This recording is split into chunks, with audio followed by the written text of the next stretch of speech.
plant board for a combination of 18 years, and he joins us now, Conduit News Radio. Ray, welcome, sir. Good morning, Paul. How are you today? I am doing well. I'm doing really well. So, Ray, I wanted to have you on because I've heard your story. I have heard your story and others like it on the program for a long time from several different people in different sources. And so where I want to start is let's start. I'll go over your resume. You were appointed by Governor Mike Huckabee, correct?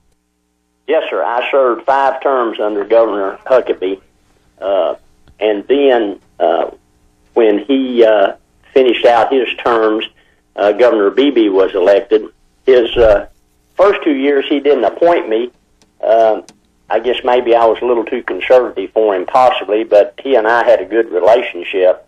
But after my replacement didn't turn out too well, for the next 6 years, he appointed me to 3 terms.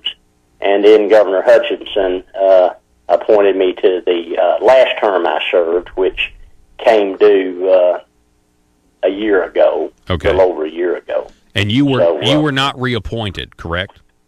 Yeah, well, I was the first time, and I served 2 years under him. But then after that, and after our battle in the legislature, he chose not to reappoint me. Okay. Why do you think that is? Well, you mentioned the battle. What battle? Tell us about the battle. All right. Governor Hutchinson,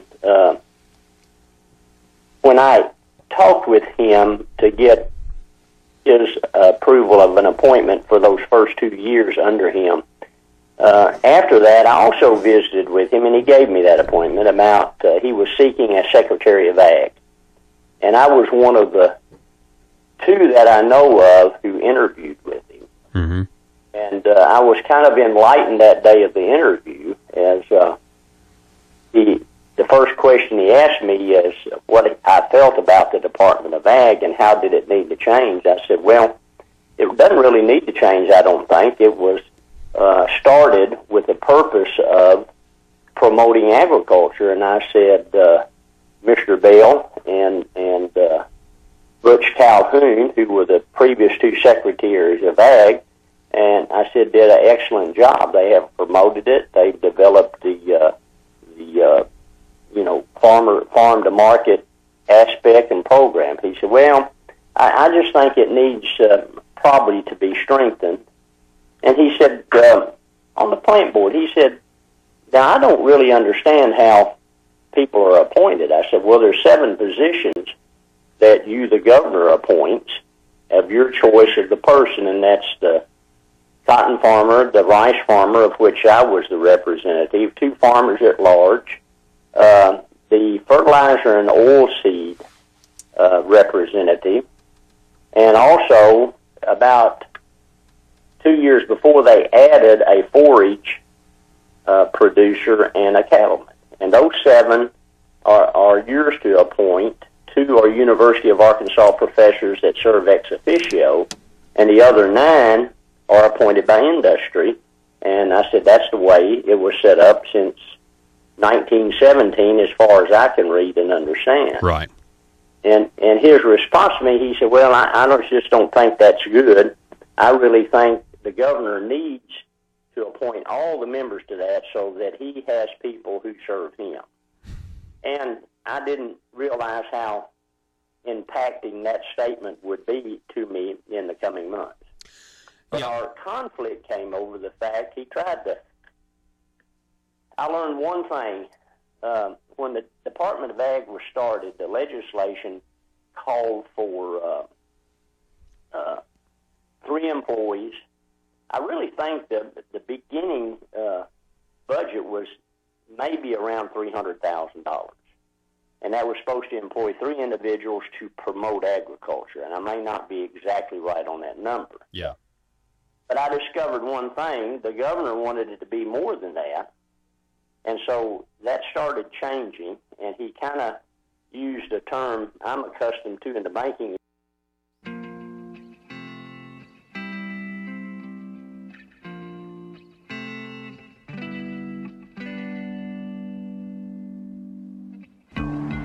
I think it's time we ask ourselves if we still know the freedoms that were intended for us by the Founding Fathers. They seem to be in full-scale retreat from spending cuts and are talking about raising people's taxes again. And I have only one thing to say to the tax increasers. Go ahead, make my day. If we lose freedom here, there's no place to escape to. This is the last stand on earth. Those who would trade our freedom for security have embarked on this downward course. Whether we believe in our capacity for self-government or whether we abandon the American Revolution and confess that a little intellectual elite in a far distant capital can plan our lives for us better than we can plan them ourselves. Conduit News Radio with Paul Harrell is on now. Just a brief observation. I've noticed, heard this morning on the way in that California is now filed their 33rd lawsuit against the Trump administration. And I just can't help but think that if Hillary Clinton would have won, Texas would have been on number 70 by now. The phone number, call 870-275-9799. Welcome to the program. You found the intersection of conservative ideas and reality. We're building a liberty machine here. Notice the double standard, though. The media glee when every time California decides to file another lawsuit against the Trump administration, they're just, and then you hear these liberals over in California talking about, well, the Trump administration is federal overreach, and it's like, well, you guys had no problem with federal overreach when Obama was going. Not to mention what Donald Trump's doing is not federal overreach; it's trying to actually enforce the laws that are already on the books. But anyway, I just find it interesting, the media. A huge double standard, because if the Hillary Clinton was elected and Texas was on lawsuit number 50, why is Texas obstructing what the Clinton administration is trying to do? And instead, what we have is them, celebrating California. Just quite a double standard there. Hey, at the bottom of this hour, we'll be talking with the Patriots of Act 746. Mr. Dan Borum will be on the program. He put a debate on between Senator Brian King and State Representative Bob Ballinger in that Republican primary for Senate District 5. We'll be talking with him about how that went down.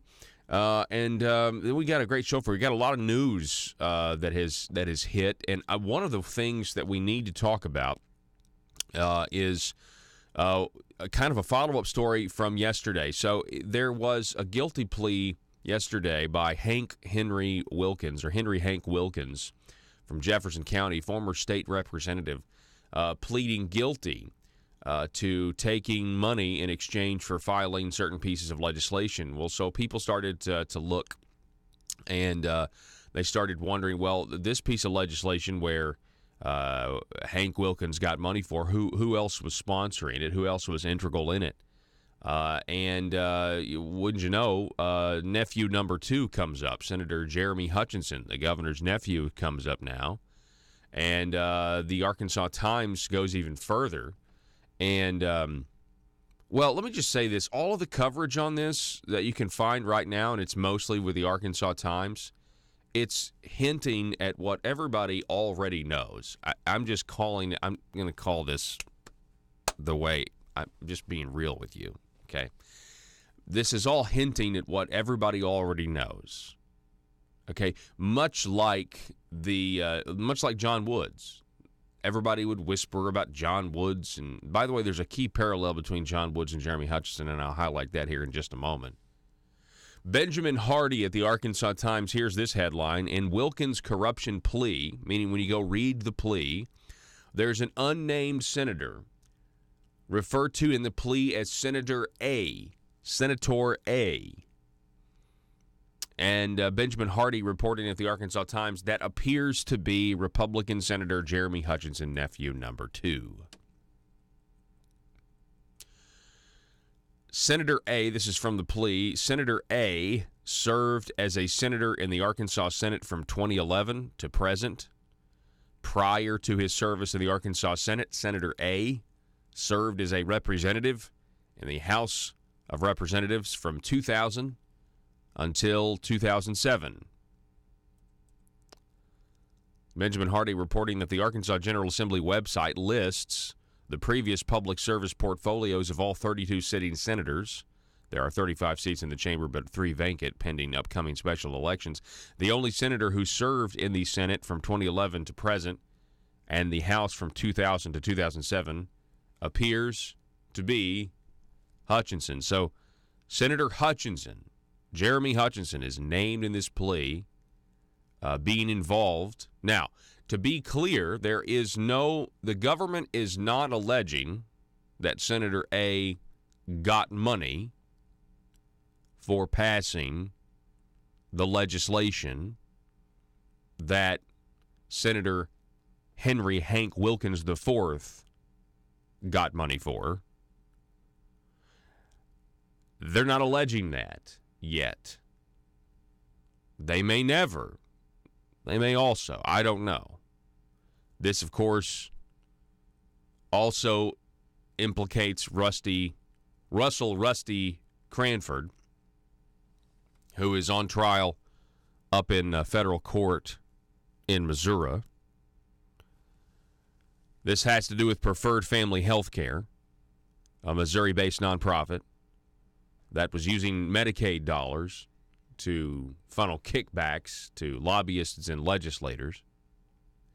We have previously highlighted on this program that Senator Jeremy Hutchinson is very familiar with Tom Goss and Bontia Goss, the former heads of Preferred Family Health Care.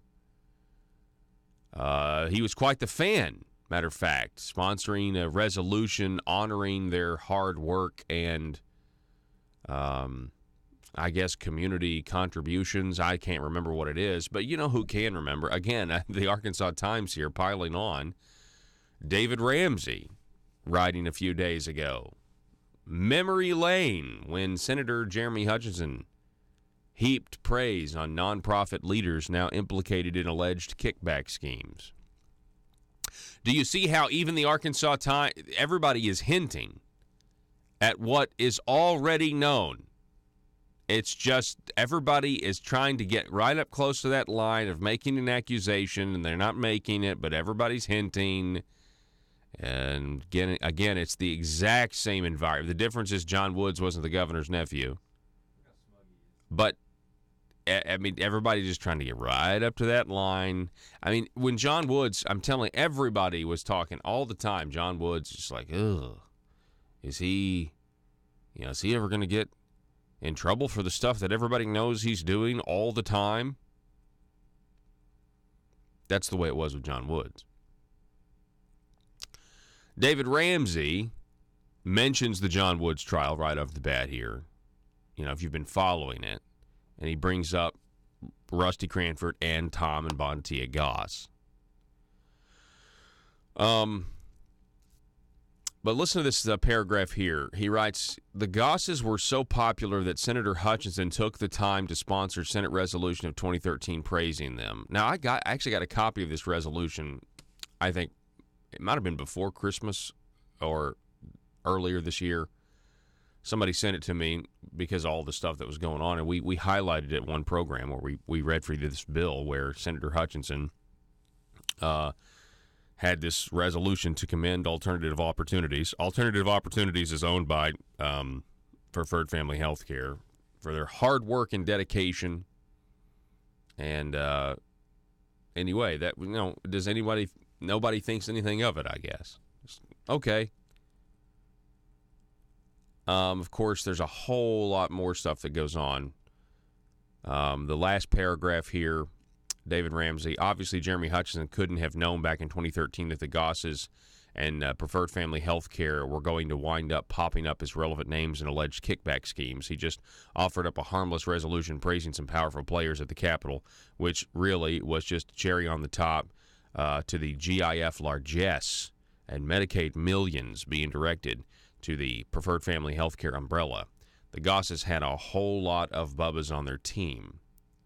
Now, that's a reference to something that came out in the trial in the emails. We've got another Bubba. Now, basically, another way to get money and get this, this whole scheme. It's just much larger than you think. But see, notice the date on this. Go to the top. The date of this article was April the 30th. okay, we had the plea of Wilkins, okay, on, I guess, yesterday, which was May the 1st is when that came out, or I guess it came out late on the 30th. My point is now that people started looking at that plea, and then they realized that Jeremy Hutchinson is now mentioned in this guilty plea. Again, he's not being accused of anything. He's not being accused of taking money for passing legislation or anything like that. But it is certainly interesting. Again, people are hinting. Now, here's the thing. This is what I would say. John Woods was going to run for re-election. He was going to run for re-election. We know this because of a fundraiser that Asa Hutchinson is on. His name is on, and they had this fundraiser. Go ahead. Let's see this real quick. Here it is. Remember this?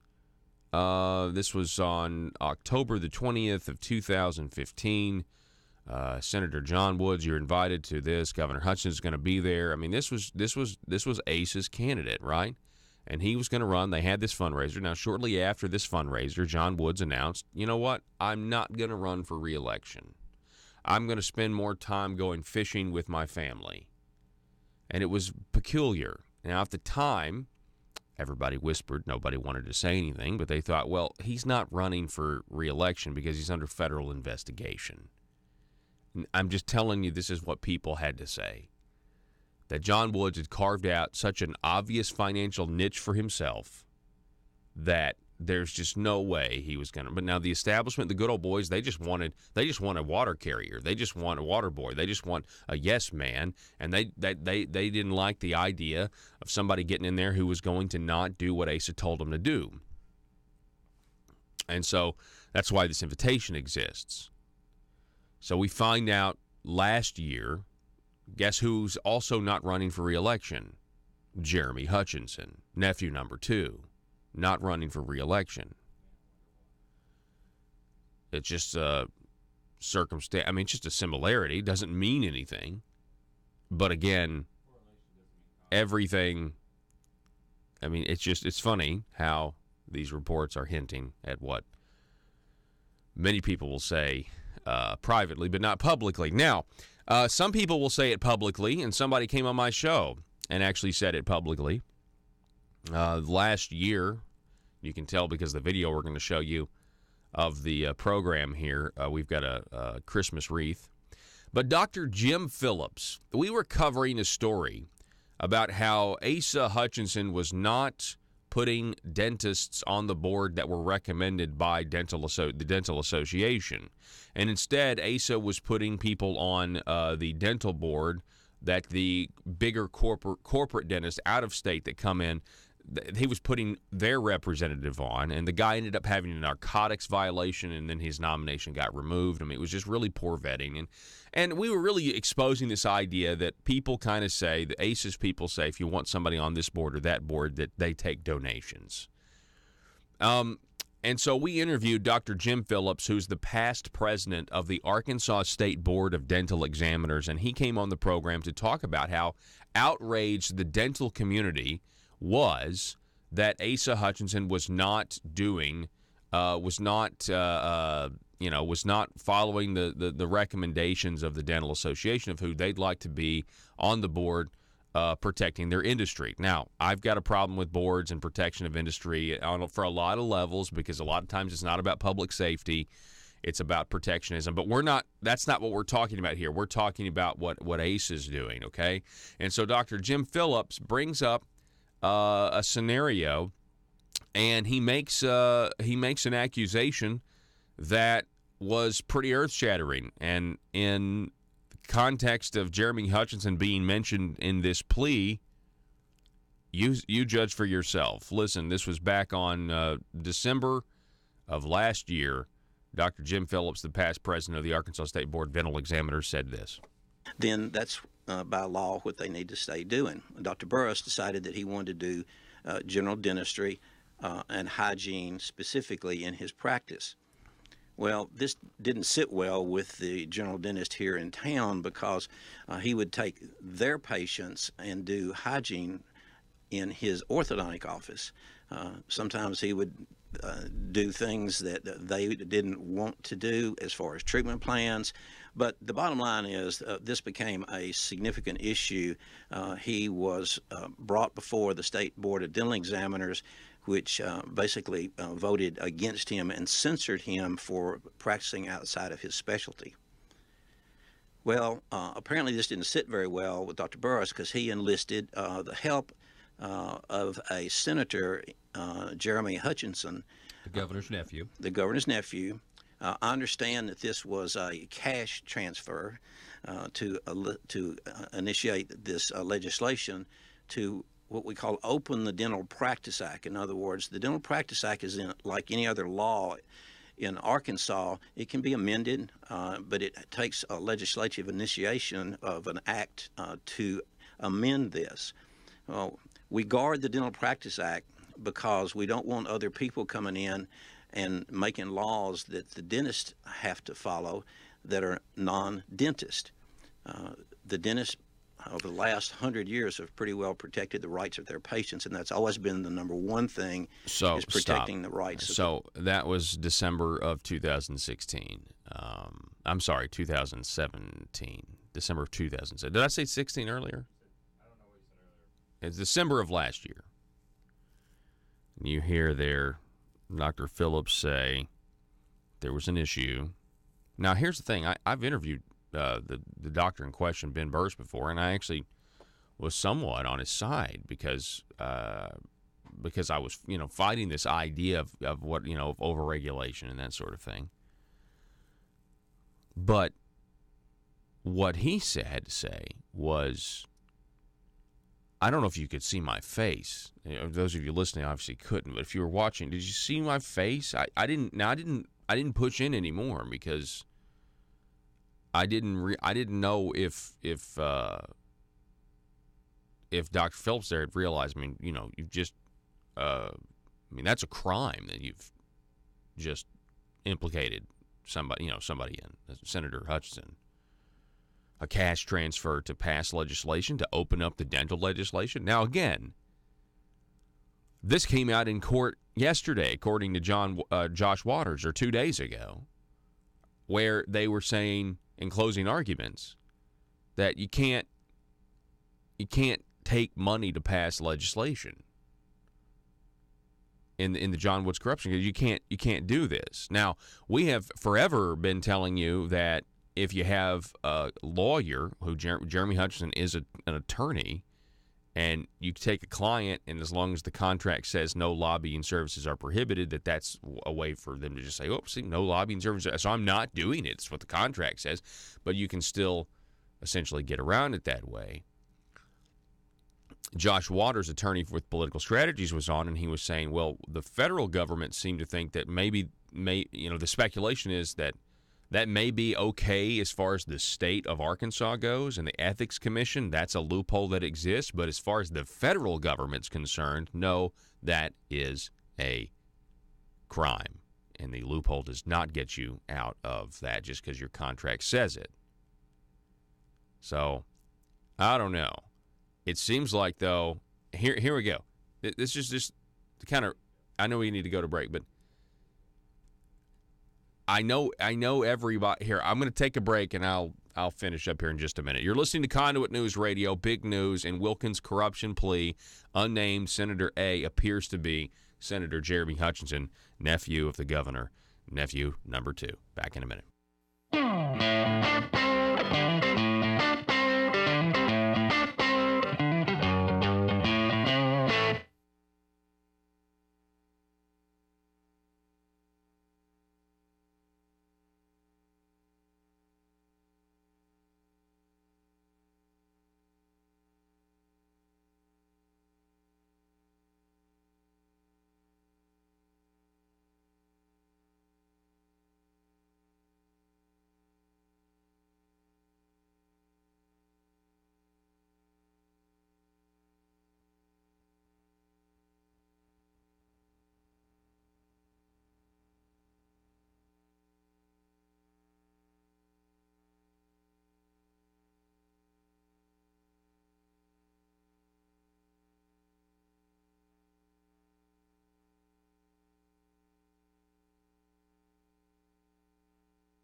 conservative legislation killed?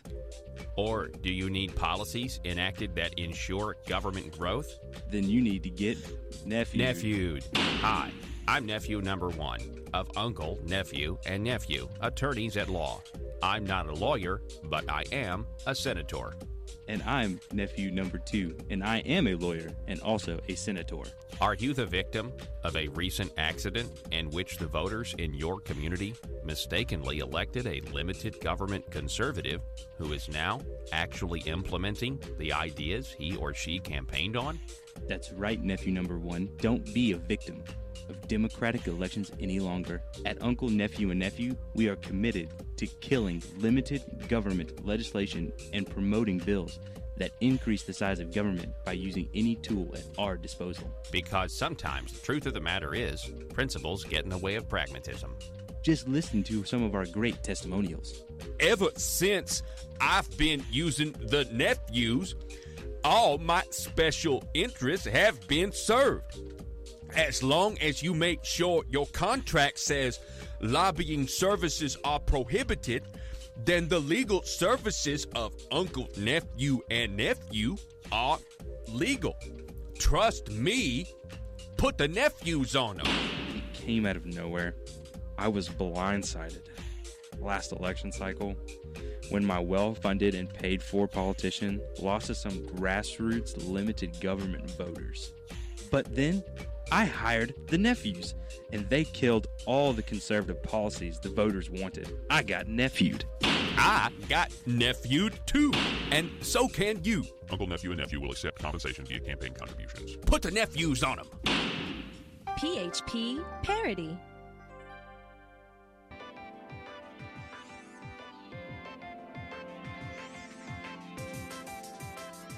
Conduit News Radio with Paul Harrell is building a liberty machine. Find out more at conduitnews.com. Yeah, so what I'm saying is, what I was trying to say before we went to break there about Senator Jeremy Hutchinson is, if you listen to that interview, and we'll play it again probably at the top of the next hour. Matter of fact, I may just revisit all of this. What we're saying is, it's not just me, or it's not just the people at the Arkansas Times or in the journalism circles that have these suspicions and hear what people say about, who's doing this or that, or who's carving out a financial niche for themselves. You even have people in affluent specialty industries like dentists and orthodontists and surgeons who hear these things as well about taking money to pass legislation in one way or another. So this is, again, my take on this is that everyone is hinting about what everybody already knows. And this is just the same thing that happened with everything that led up to John Woods. Now, it took years. I mean, it took almost from the time I first heard about John Woods and the whispers about being invested federal investigations and things. I mean, I think it might over 18 months before you actually heard anything, or longer than that. I think it was much longer than that, actually. And nothing happens at once. It's like people are saying, "Oh, the indictments." And it's like, no, there's this indictment, and then there's this indictment, and what we're really seeing is we're not even seeing indictments. We're seeing people roll over. We're seeing guilty pleas, guilty plea, guilty plea, guilty plea, guilty plea, indictment, guilty plea, guilty plea, guilty plea, indictment. Rusty Cranford tries to have someone murdered in New Jersey. We're going to be right back with the Patriots of Act 746, Mr. Dan Borum. Don't go anywhere.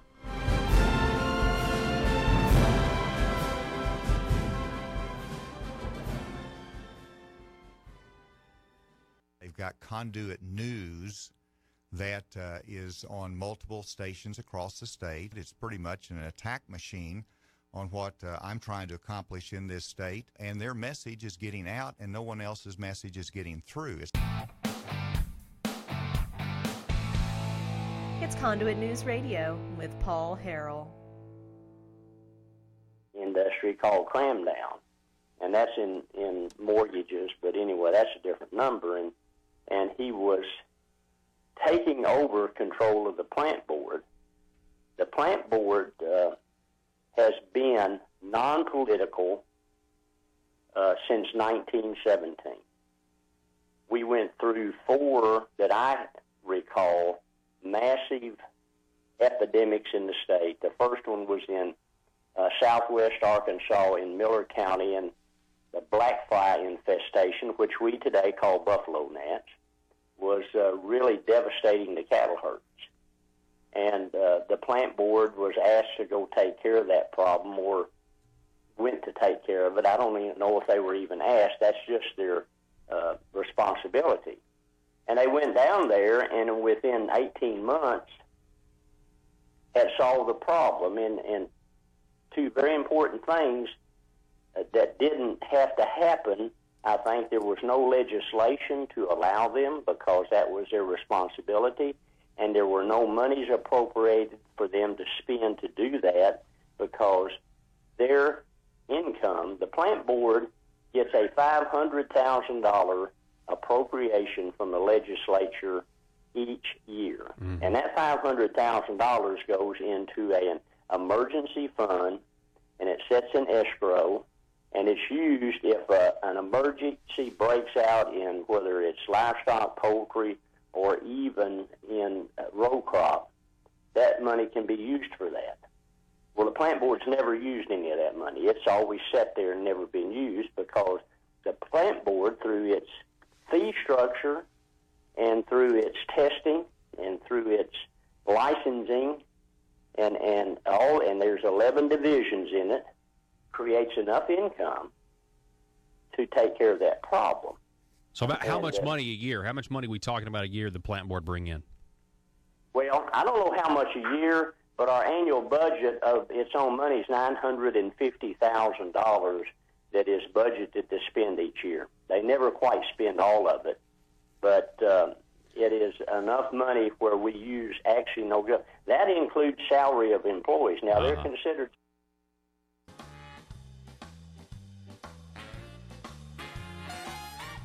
Determined to drain the swamp in Little Rock, it's Conduit News Radio with Paul Harrell.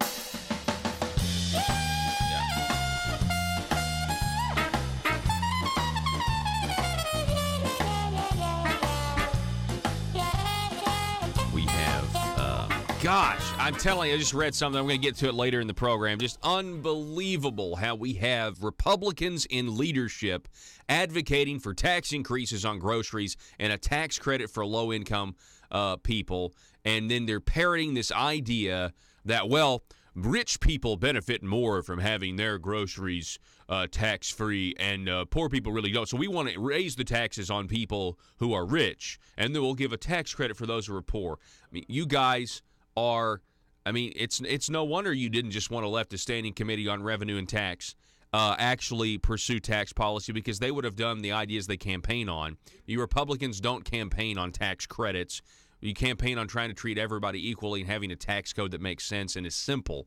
And it's a lot simpler to just not pay any taxes on your groceries versus having a tax credit and everything else. This is absolutely maddening, and we'll get to it a little later.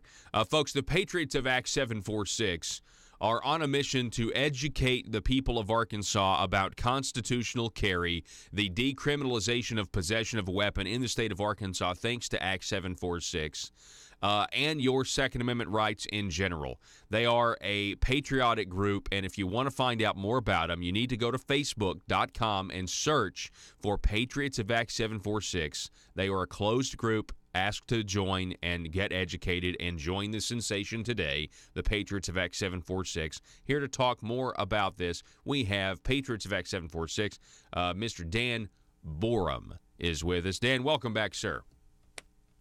Hey, good morning, Paul. How are you? Man, I am doing fantastic. Now, I understand, Dan, that you were kind of integral in putting on this debate that happened. I think it was over in Alma, between Senator Brian King and State Representative Bob Ballinger in the Republican primary for Senate District 5. How'd that turn out?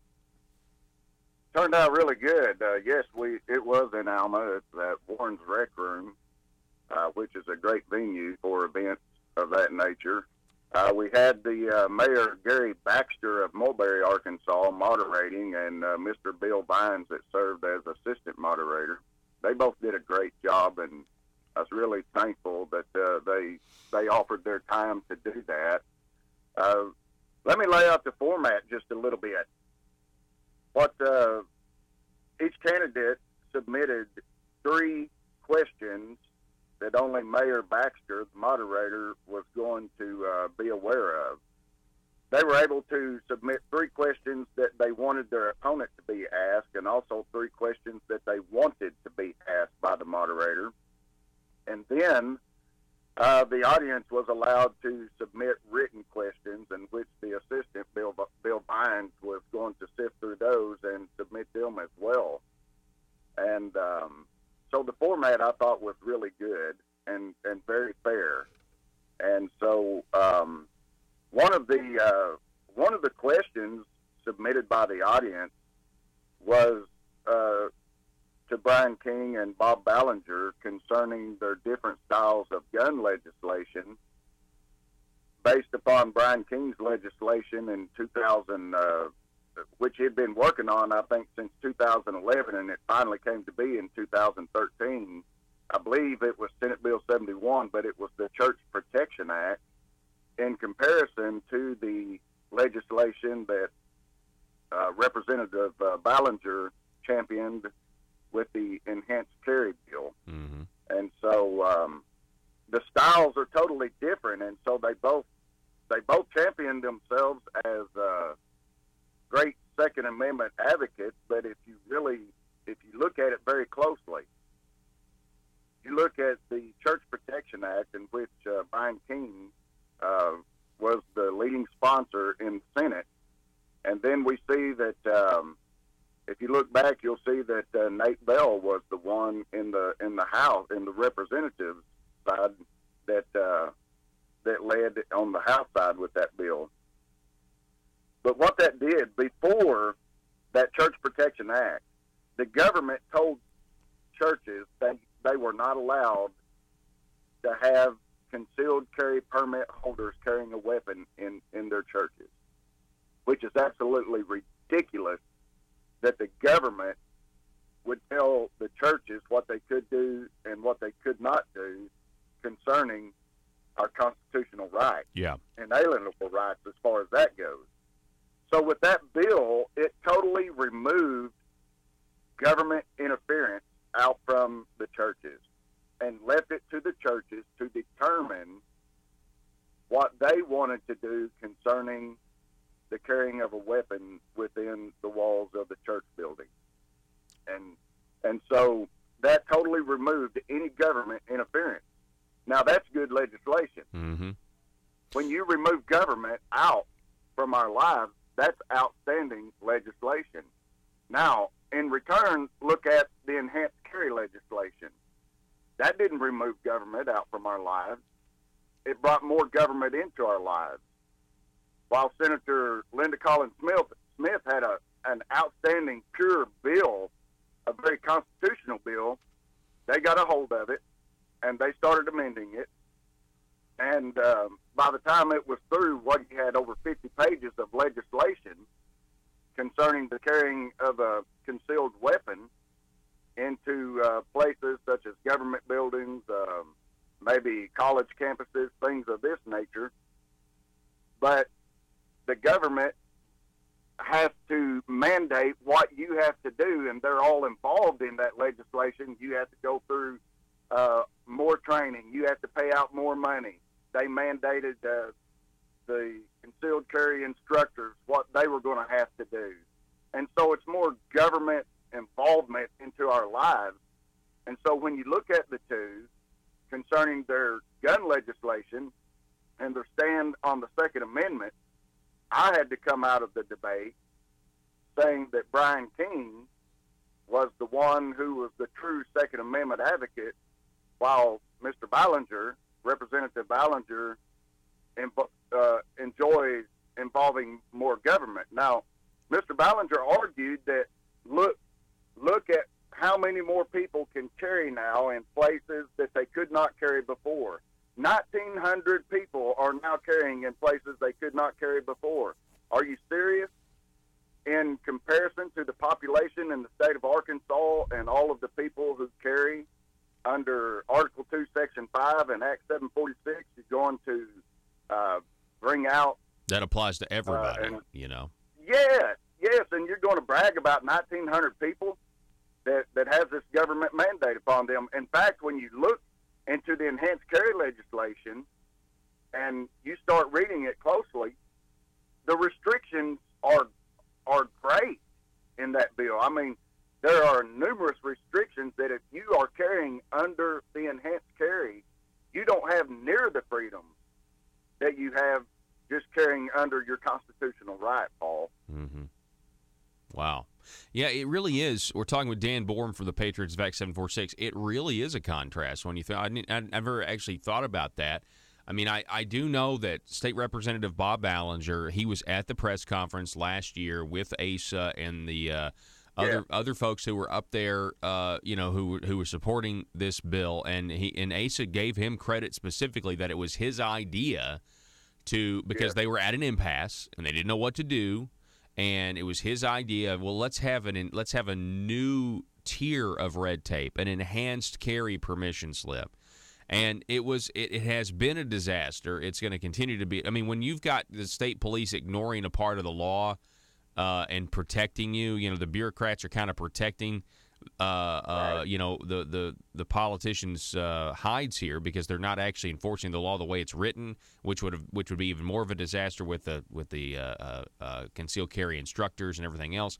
But then you look at Brian's bill, which was simply saying, hey, a lot of people don't realize that the government was telling churches there were just no guns allowed in all churches, no guns allowed, period. And it's like, well, let's leave this, let's restore freedom to the people, and let's leave it up to the individual congregations. If you want to have a security plan, if you want people to be able to carry, then you can make that decision yourselves and administer that yourselves, however you see fit. Without government interference. That's what we, as true Republicans, conservatives, that's what we want. Less government interference in our lives. Get out of our lives, get out of our way, do what you were designed to do, and let us, on the private secular side, lead this country back to being great again if you'll just get out of the way. And when you look at the two running for this position in Senate District 5, you look at Brian King. He obviously is not one that is well liked at the Marble Palace, and it's because that he doesn't go down there and play the good old boy game with them. He goes down there to represent the people. He doesn't play the get along game in order to get things done according to the good old boy system. So, the contrast is so great. In fact, King was talking about those who were endorsing him, Mike Huckabee and Terry Rice and others, Charlotte Douglas. And Ballinger brought out that you better be careful because the people that he is saying that endorses him really doesn't. Representative Charlotte Douglas was there at the debate, and she stood up and she said, I absolutely support him. And so Brian King, what he is saying is absolutely correct. You have the difference between a man who makes his primary living farming and then a man who makes his primary living as a lawyer. And I'm not saying all lawyers are bad. I'm not saying that Bob Ballinger is a bad lawyer. I'm just saying look at the contrast. Well, there certainly is a contrast. There's no doubt about that. Now, I was told when that debate was going on, I was told that there was maybe that. Well, let me ask you this: Did State Representative Ballinger say anything negative about Patriots of Act 746? Oh boy, Misty Graham, her and her husband Cody Graham, who are Patriots, were at that debate, and she captured it on her with her smartphone. She captured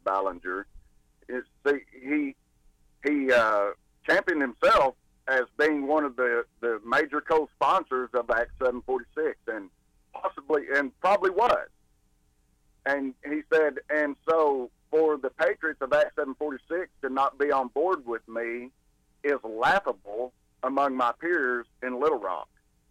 And so it came across as if that they laugh at us and scorn us for not being on board with Bob Ballinger. But the problem is when you bring in legislation that is an unconstitutional legislation built off another unconstitutional legislation, which was the whole concealed carry permit farce in order to support the state police. Then you build another bill on top of that. Yeah. How can you say, how can you expect people who want constitutional carry to be recognized to support it? It's impossible. Yeah, well, the enhanced carry legislation undermined Act 746. I mean, it doesn't negate it; it just undermines it because it advances a public perception, and it ends up fooling people into what they think the law is. That's absolutely correct. And so, when you look, I'm just telling you, when you look at this debate, and I videoed it for those, and a couple of others may have videoed it as well, and you can go on my timeline and pull it up and look at it, and watch it if you so desire. But determine for yourself and see. But yeah, Dan, Brian King, let me ask you this. I want to shift subjects for a second because we're going to run out of time. You're a pastor, and I really appreciate you coming on the program the way you do. It's always a pleasure to talk to you, and we've had some good biblical discussions before. Last week, I think it was last week, yeah. And so 2 weeks ago, Senator Jason Rapert called Jan Morgan a liar on social media. Then last week, he called her a Jezebel in responding to some men in his district who were voting for her or encouraging people to vote for her. And he seemed to suggest that they were being deceived because of her spirit of Jezebel. And I'm just curious, as somebody who is a pastor over a congregation, what are your thoughts on that tactic? That's interesting that you brought that up, because currently, right now, on Sunday afternoons and Wednesday nights, I'm leading a study called How to Study the Bible, and we are studying the kings right now, and we're currently looking at King Ahab, who was the king of the northern kingdom while Israel was divided. And guess who was his wife? Jezebel. She was the most evil, most corrupt, she was such a horrible, terrible woman. Jan Morgan, I have never been to an event where Jan Morgan didn't start out the event by praising her Lord and Savior, Jesus Christ, and saying that she is a born-again Christian. She is not ashamed of her Savior. And to compare her to Jezebel, and this is coming out from a man who is supposed to be a man of God, he needs to openly apologize to Jan Morgan on social media and to her face. He needs to apologize, and he needs to ask for forgiveness for what he has done. That is a horrible thing that he did. And not only did he cut down professional women, but he insulted me and many other men who is supporting Jan Morgan, saying that we're only supporting her based upon her physical appearance rather than her knowledge of government and the fact that she has the right qualifications to lead this state as chief executive. I think that's. I mean, I would agree with what you just said. It's very.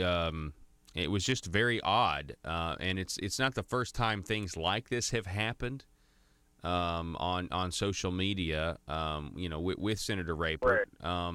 And I just, it's I guess I feel like it gives some people an excuse to, or maybe, who maybe people who are not Christians or who don't really believe or trust in a higher power, it kind of really turns them off, to that possibility sometimes. That's kind of that's what I was thinking when I first saw it. I was just, it's just kind of, you cringe, because I'm thinking, number one, I don't think Jan Morgan's killed any prophets, so it's not even an accurate comparison. I mean, there's nowhere near an accurate comparison.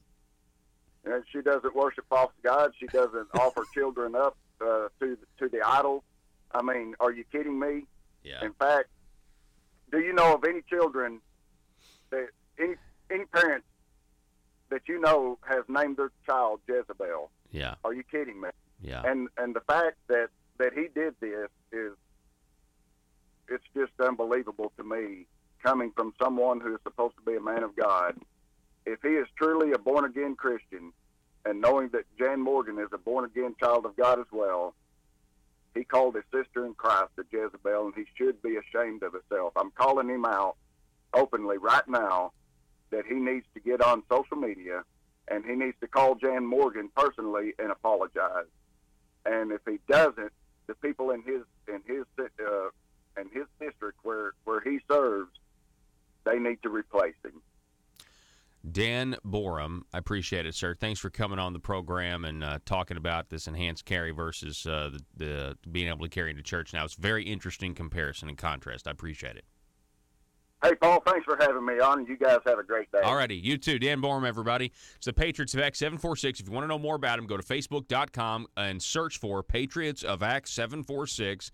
It is a closed group, but ask to join and become a part of this Second Amendment sensation today right here in Arkansas. We've got to go to break. Back in just a moment. This is State Representative Dan Sullivan with a Liberty Moment. The Declaration of Independence states, to secure these rights of life, liberty, and the pursuit of happiness, governments are instituted among men, deriving their just powers from the consent of the governed. In other words, people are responsible for the character of their Congress. If that body be ignorant, reckless, or corrupt, it's because the people tolerate ignorance, recklessness, and corruption. If it be intelligent, brave, and pure, it's because the people demand these high qualities. If the next centennial does not find us a great nation, it will be because those who represent the enterprise and culture and morality of the nation do not abide in controlling the political forces.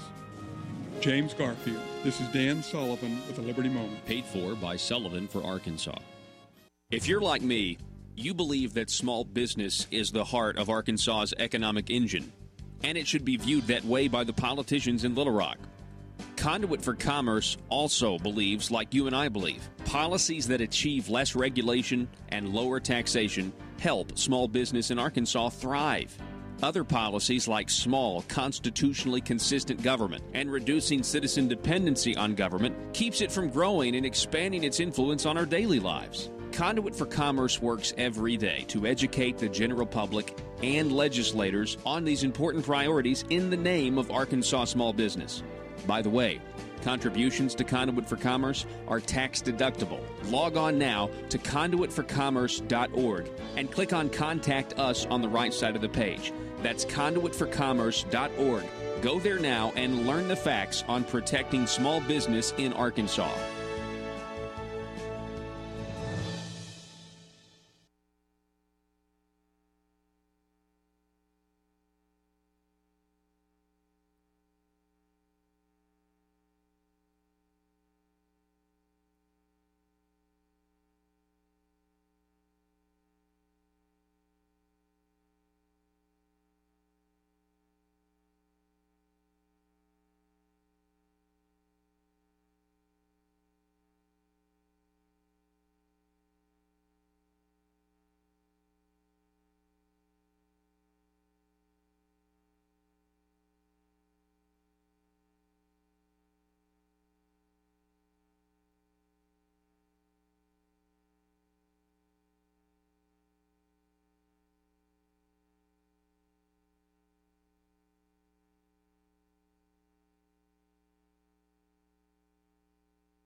The intersection of conservative ideas and reality.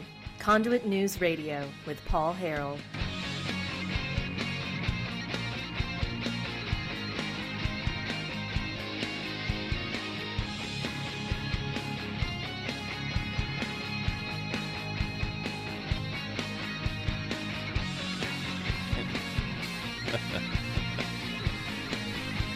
Oh, boy. All right, welcome back to the program. Thanks so much for being with us, ladies and gentlemen.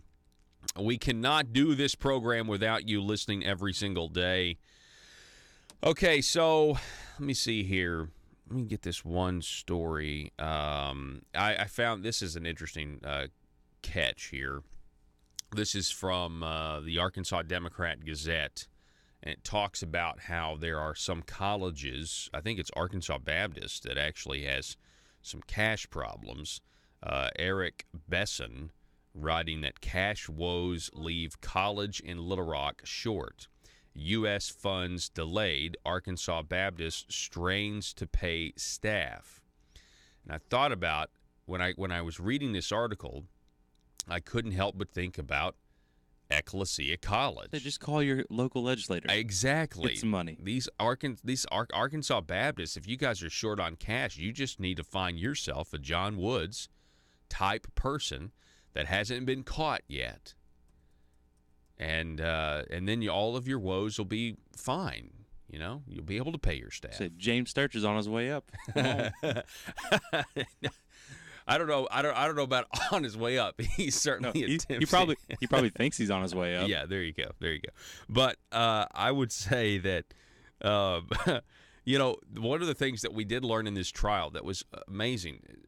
Speaking of, I just feel like I don't know, using Christianity in a way for financial gain. If you look at Ecclesia College, and you look at the fact that they were willing to justify John Woods creating a medical marijuana fund or medical marijuana and putting part of the tax dollars in a fund that would have only gone to Ecclesia College.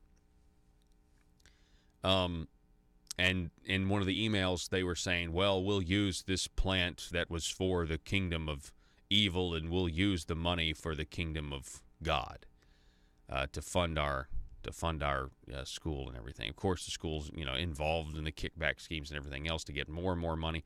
My point is I mean, if there's not a market and you don't have the right donors, and you want to be this is the whole problem with Ecclesia not wanting to turn over the freedom of the documents and freedom of information.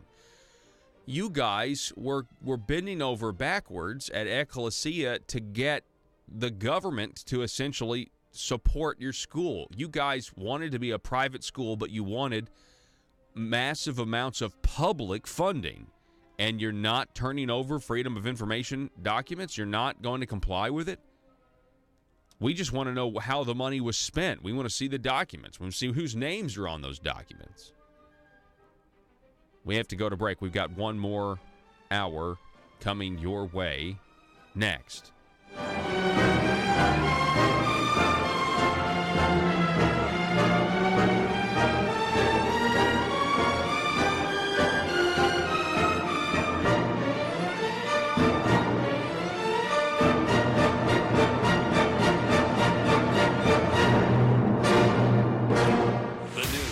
Talk of Northeast Arkansas. This is News Talk 101.3 FM and 12:30 AM KBTM Jonesboro, an EAB radio station. They've got Conduit News that is on multiple stations across the state. It's pretty much an attack machine on what I'm trying to accomplish in this state, and their message is getting out, and no one else's message is getting through. It's Conduit News Radio with Paul Harrell. Employees and are in the state retirement plan, but their salary is paid by industry, not by anyone. Well, my question is, we're talking with Ray Vester, 18-year member of the plant board, appointed by Governor Huckabee. My question to you, Ray, is this money that is there, and there's been 2 attempts now to take over the plant board. It's been defeated. You just said what it sounded like to me, that Asa wants to appoint all members because he wants loyalists there that support him. Instead of right now, I think we have a pretty good operation where you have some from him and then others from industry, and people are kind of, agriculture is a big deal here in Arkansas. It certainly is our lifeblood, and it sounds like he wants it to be more centralized. Right now, it's more you can have people that actually can debate issues without fear of political repercussions. But do you think he wants that money? Do you think one of the reasons he's tried to take over the plant board is because he wants access and wants to be able to spend that money how he sees fit versus what the plant board wants to do with it? Most any situation in government or business or anything, all you have to do is look at the money. Yes, he desires to have that $950,000 annually in his coffers, and the battle we got into over the fact he was wanting to change the process from a number or a type 1 transfer to a type 4 transfer. And type 1 transfer, the money stays with the division that it comes to. Well, it's not even government money. Okay, that's the first thing, but it stays there. The type 4 is the fact that at the end of each year, the controlling agency, which in this part would have been the Secretary of Ag, sweeps that account empty. And they start over the next year. So go ahead. I want to ask you this. How much of him wanting to take over the plant board has to do with Monsanto, in your opinion? Well, I think it grew to be Monsanto also when he found out how powerful the plant board was and how we're, of the 50 states, that is the only state that has any non-political regulatory authority. Politics is blocked to a degree from coming in and affecting what we do. Every other state has lost that, and they've become politically controlled, and the governor speaks for everything.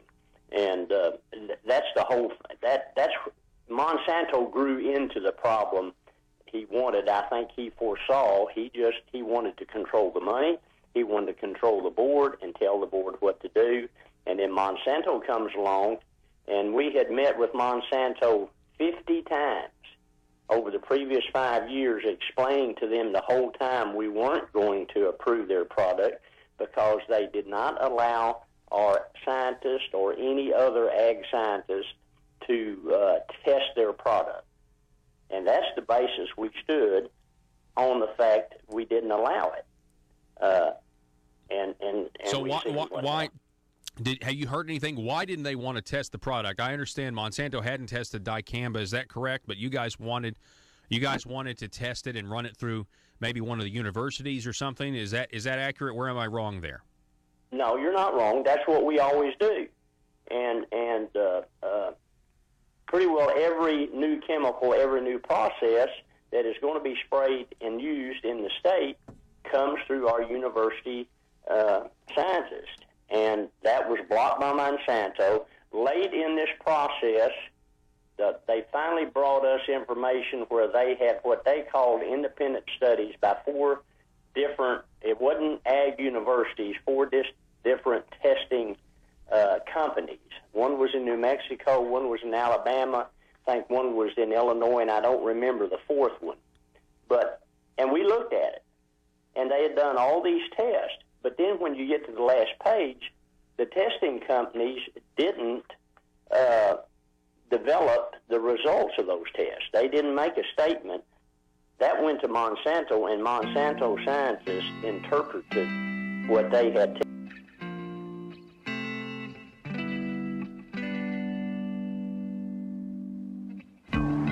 I think it's time we ask ourselves if we still know the freedoms that were intended for us by the Founding Fathers.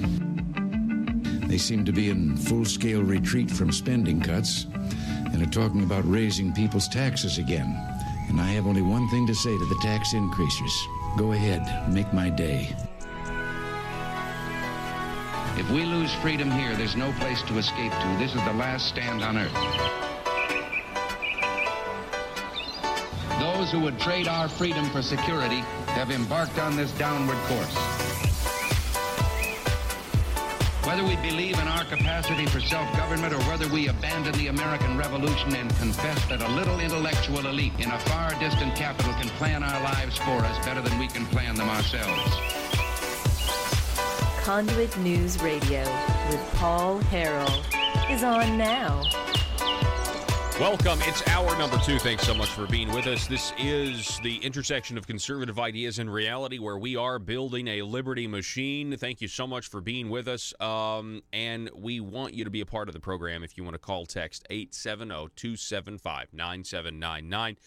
Facebook.com/Conduit News. Sound off on the growing online audience, and we appreciate you guys. Hey, go to YouTube, by the way, when you get to your office, and if they don't have YouTube blocked, which, I mean, come on, this is the 21st century. Don't block YouTube. It's 2018. And go to Conduit News and hit subscribe on that Conduit News YouTube page, please. Our whiteboard for this week says, remember mission of government. Remember the mission of government. What is the mission of government? I mean, what is the mission of government anymore? Does anybody even know anymore what the mission of government is? I mean, let's just get like basic. You know what the basic mission of government is? The basic mission of government is right now you're on your way to work and you have reasonable confidence that when you get home, you will have privacy and your things are still going to be there. You guys have left your property, and that is the primary mission of government. And you know what the secondary mission of government? If somebody does try to take your property or take your things, we have a reasonable expectation that those people are going to be dealt with by the government. And they're going to be put in jail. Right? That's the primary mission of government, is to protect your life and your property and your possessions, your private property. That's really it. It's out of that privacy that you actually get true freedom. And then from that, you get your economic freedom and everything else and all these other issues that we talk about. But that's the primary mission of government, right? Okay, then we have some other things, like the roads that you're driving on. People have pretty much said, yeah, we don't mind being taxed for roads, We don't mind doing that. That's a market issue. You can make the argument it gets goods and services, transports people, helps the economy and that sort of thing. Okay, a lot of people like that. But so then they start reinventing things, right? So the roads are crumbling, and that's called an abdication. They in many ways, now they're not going to say this, but from what I can tell, they've abdicated their responsibility for basic things like keeping people in prison to serve the remainder of their sentences, right? They're not doing that because we don't have the money for that. We don't have the roads that we need. We're already giving the government money to do it, but they're abdicating because they are inventing new responsibilities for the rest of us to take care of other people. For example, not the truly needy. We're not talking about those who truly cannot help themselves, so don't demagogue the issue, please.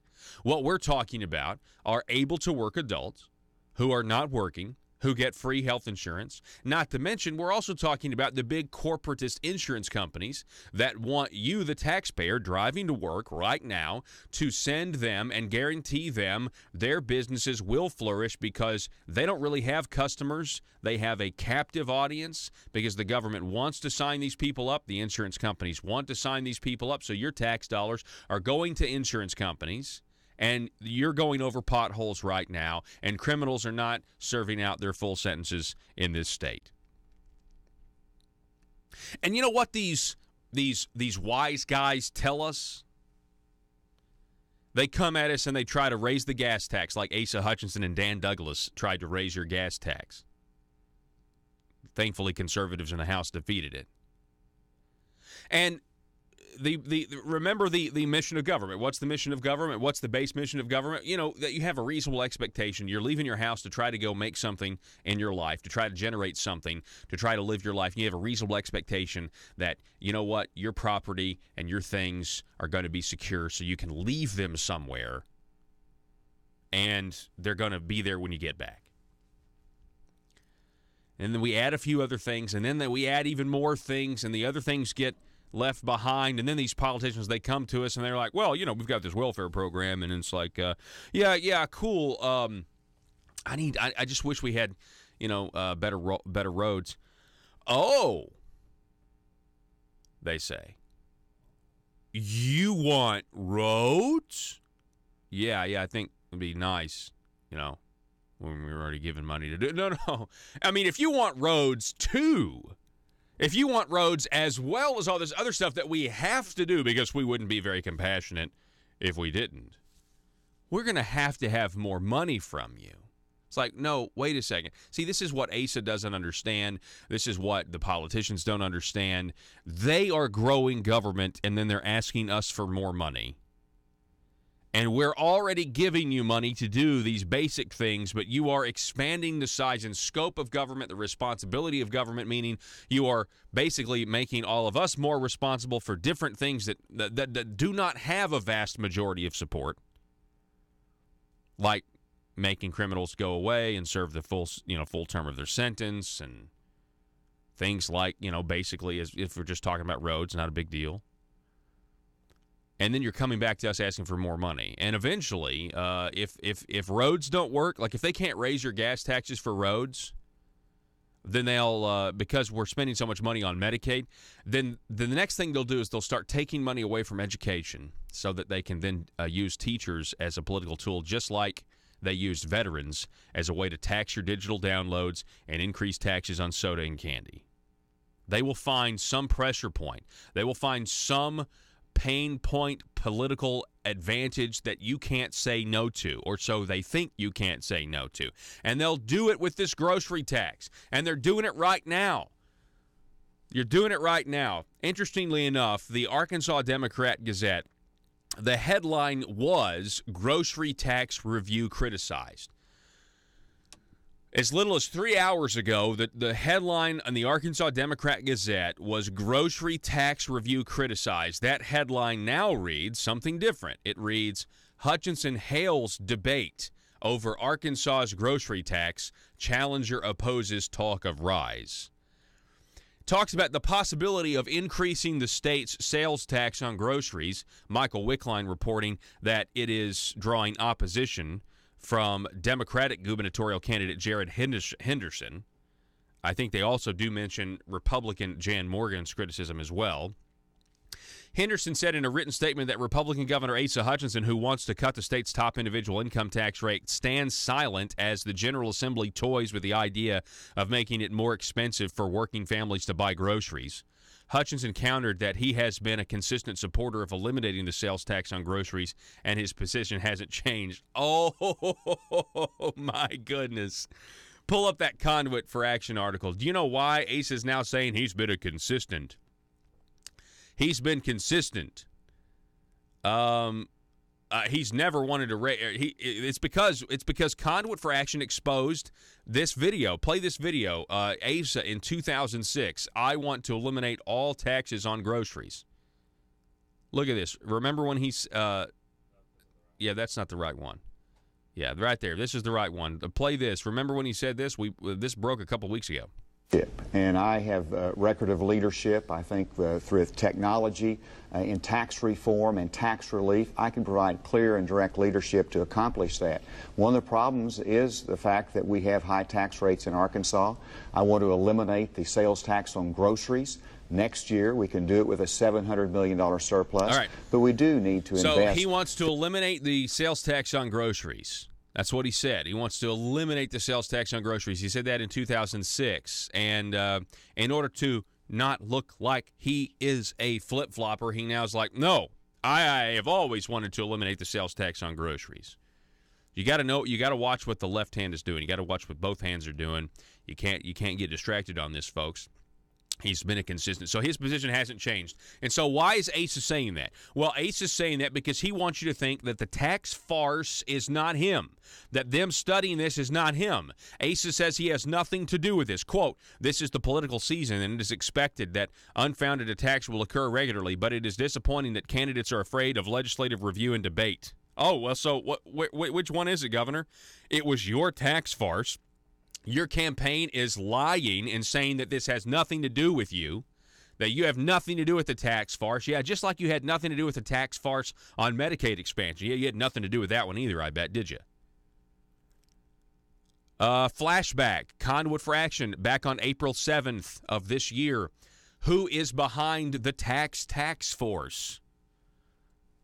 Asa saying he's not behind it, but the record says otherwise. Okay? Let's look at it. Asa is the driving force behind the tax farce that's now considering raising your grocery taxes. Governor Hutchinson is the one who proposed the legislative tax farce. He did it in a joint session in the speech before the General Assembly. Governor Hutchinson announced what the scope of the tax farce would be. Governor Hutchinson announced his plan for the tax farce on January 10th, 2017. And proof, his nephew filed the multi-page bill the very next day. Representative Matt Pitch also filed an identical bill in the House January 11th. It is almost certain the Hutchinson administration wrote the tax farce legislation to guide the study and to control who would be on the tax force, just as Asa did on the other legislative tax farce for health care.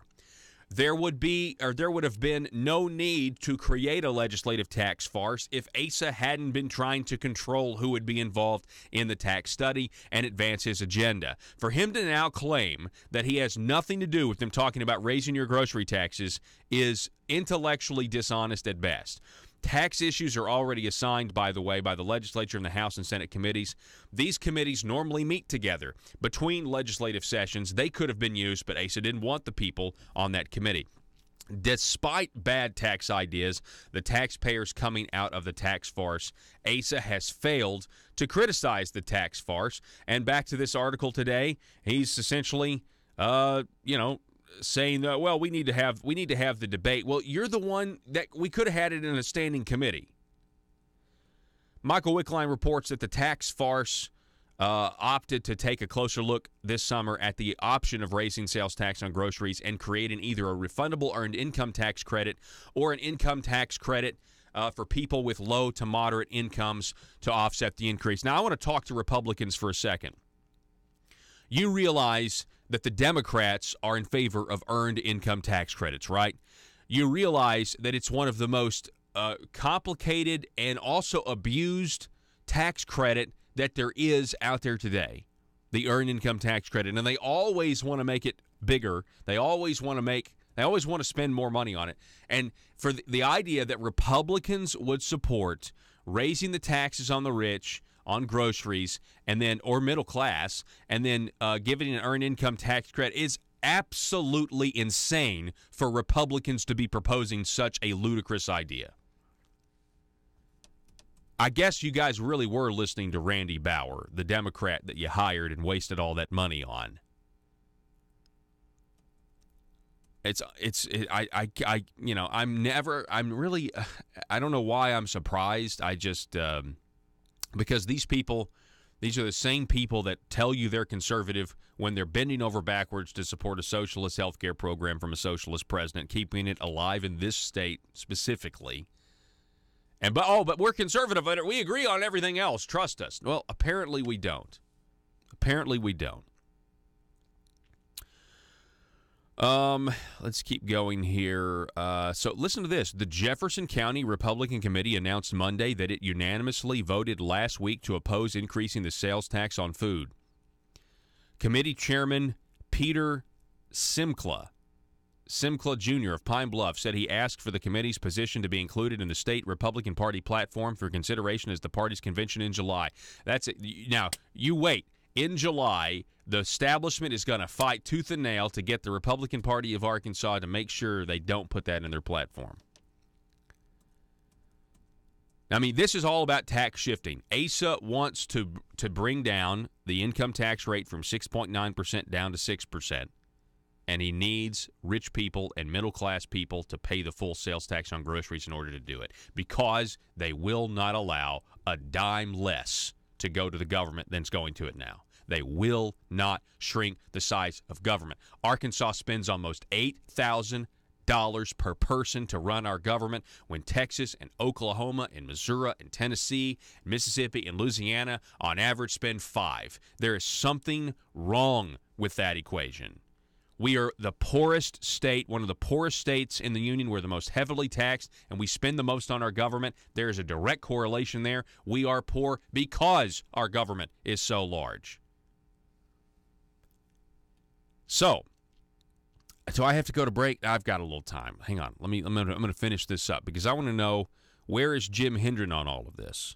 Jim Hendren is, of course, defending ASA because the Arkansas Senate is now a state agency under the executive branch of the government of the state of Arkansas. And that's the truth. Says here, Republican gubernatorial candidate Jan Morgan of Hot Springs has repeatedly panned the legislature's tax overhaul and the tax farce, said she opposes repealing any tax exemptions. Democratic gubernatorial candidate Letitia Sanders of Maumelle has said she favors a constitutional amendment to exempt groceries. Senator Jim Hendren, Republican of Sulphur Springs, who is the tax farce co-chairman and whose uncle is Asa Hutchinson, quote, there is no effort to just raise the grocery tax and make a net tax increase. End quote. People with higher incomes benefit from the reduced sales tax on groceries than people with low and moderate incomes, and creating a tax credit for people in lower income groups would target tax relief to those more in need. Honestly, it sounds like Jim Hendren should be running in the Democratic primary against Letitia Sanders and Mr. Henderson. That's what it sounds like. And if you know anything about earned income tax credits, and by the way, this was supposed to be about tax relief for the people, for all the people, and you guys want to play this class warfare, progressive tactic, pitting people who are who make more money against people who make less money. And that's exactly what you're going to do here. And mark my words, they will demagogue this issue. And Jim, I guarantee you, these Republicans are going to start saying, well, if you just want to stand up for rich people and not for poor people, well, go for it. But for us, we're going to raise the taxes on the rich people, and we're going to give the poor people a tax credit because we're compassionate conservatives. Like, that's what they're going to start doing. They're going to start adopting the tactics of the left in order to raise this grocery tax. And they're going to claim, but we're going to cut taxes other places. We're going to cut taxes other places, but you're rich and you can afford it, and you're buying filet mignon and lobster, and we need to be taxing you at 6.5%. And that is, they want more of your money, period. And 90% of Arkansans won't get this tax credit. Guarantee it. I don't know. Guarantee it. The way they're going to write it, only 10%, the lowest 10% will actually get the tax credit. But even then, it won't be enough to actually affect the bottom line. Well, so why not just give tax credit or the tax why cut not all across the board? Leave it alone? And the reason is because they see so much money on the table, and people have got to buy food. And they know if you have to buy food, then you're going to have to pay the tax. And they want a sure thing. They want a sure thing. They want a sure thing even in an economic downturn. Even in an economic downturn, you have to go buy food. You don't think that the people who are, addicted to that marble rock understand that? And they want their lifestyle to be the last thing that's interrupted. And in an economic downturn, if you still got to go buy food, the Marble Palace will be fine a lot longer than we will out here. I mean, even if you change your buying habits. All right, we got to take a break. Back in just a moment.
its mother government.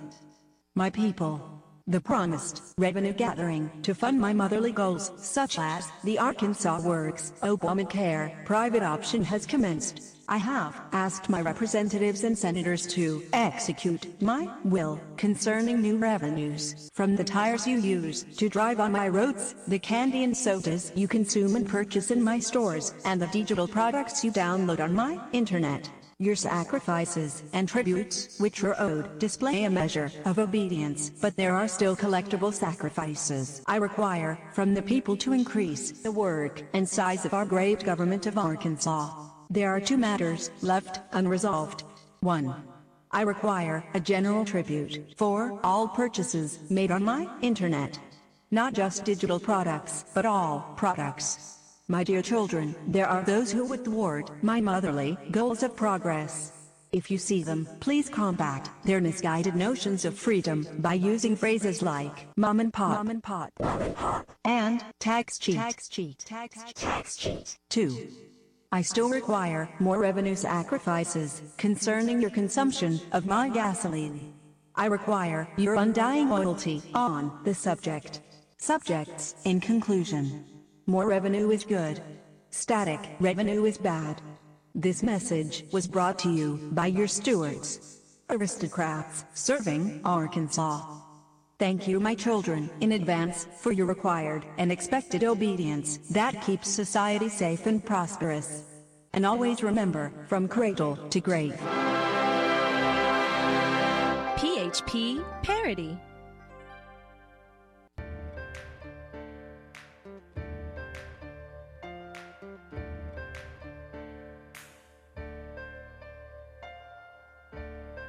Bringing you your daily dose of truth. It's Conduit News Radio with Paul Harrell.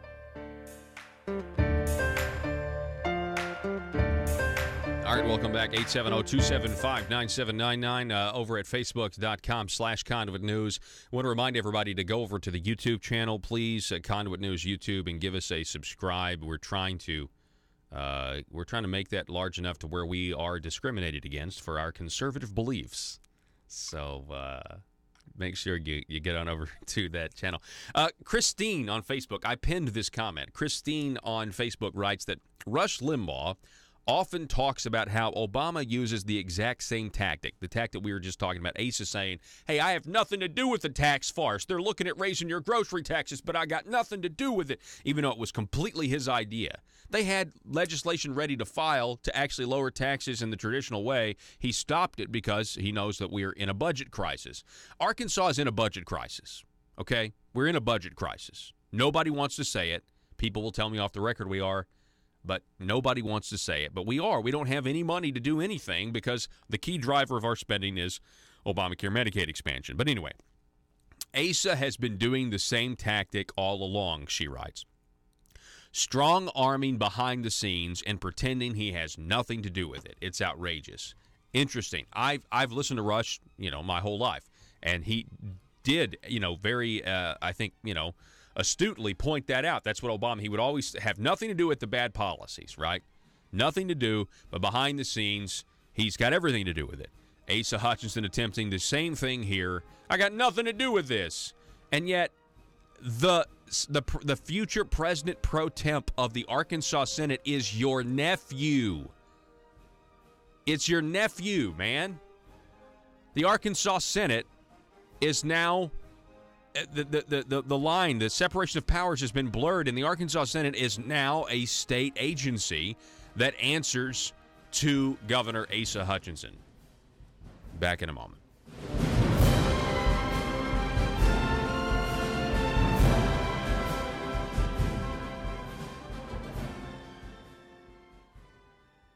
They've got Conduit News that is on multiple stations across the state. It's pretty much an attack machine on what I'm trying to accomplish in this state, and their message is getting out, and no one else's message is getting through.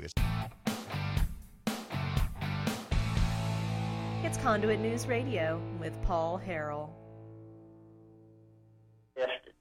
So it still wasn't independent, and that was our biggest battle, and we told them talk about the financial incentive for Monsanto here. Okay, so if they have a dicamba resistant seed, right, and then dicamba is now, if it were to be used, there would be people in a position to where, well, we can't buy any other seed because if people are using dicamba, we've now got to buy their seed in order to stand up to the potential effects that a non-dicamba seed, would die if dicamba was being used around the fields. Well, not only that, but any other agricultural product almost that is raised in our state.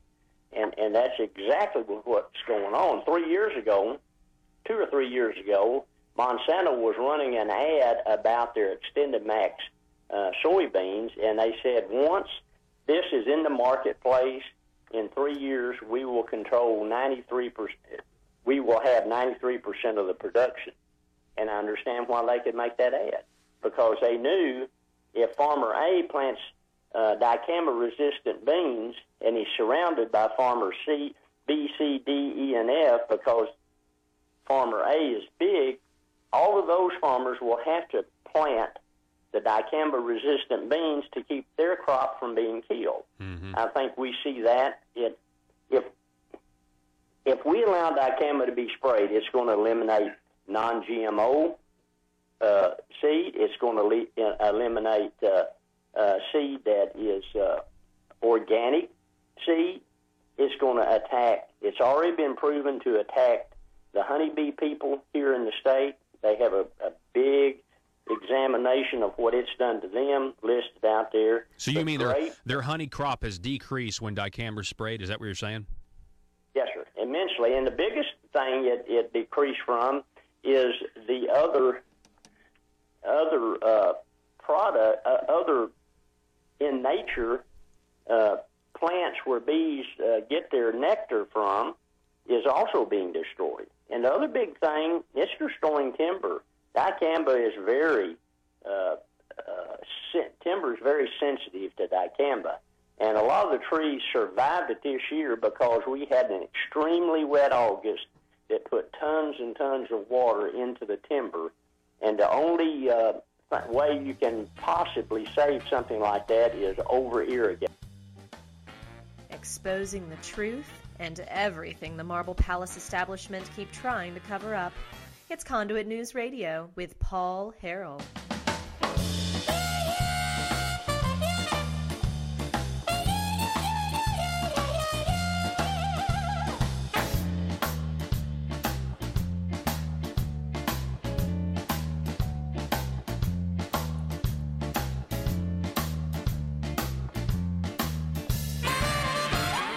All right, ladies and gentlemen, welcome back to the program. Thanks so much for being with us.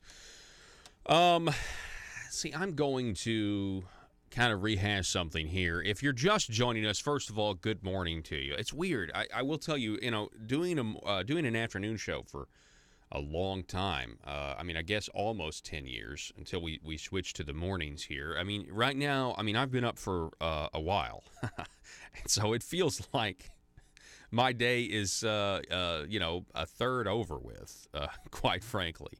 And so it's crazy to me that some of you are literally just getting up and functioning right now, and that's really wild to me. But anyway, just so you know, I really enjoy doing the mornings, and it's a privilege that you're listening and kind of waking up with us here and getting your news. What you need to know about what happened since the last time we spoke.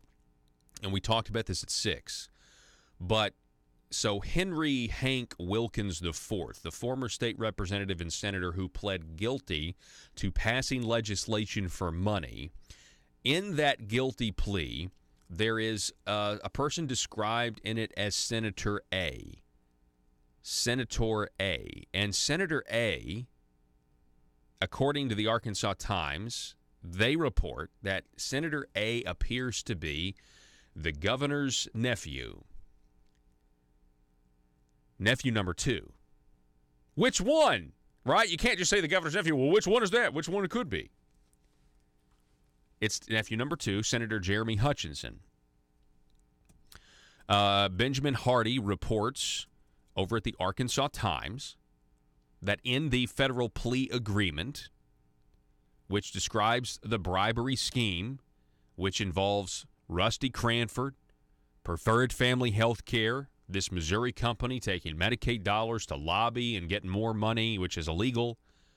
It stretches all the way to New Jersey, probably stretches into Washington, D.C. It mentions Senator A, who was involved. They're not accusing Senator A of taking money, but they are saying that Senator A worked closely with Wilkins and the lobbyist Rusty Cranford on several bills that Wilkins sponsored. Senator Jeremy Hutchinson matches the description. Senator A, this is from the plea agreement, Senator A served as a senator in the Arkansas Senate from 2011 to present. Prior to his service in the Arkansas Senate, Senator A served as a representative in the Arkansas House of Representatives from 2000 until 2007. So if you look into this, Senator Hutchinson is the only current senator that fits that description, according to the Arkansas Times.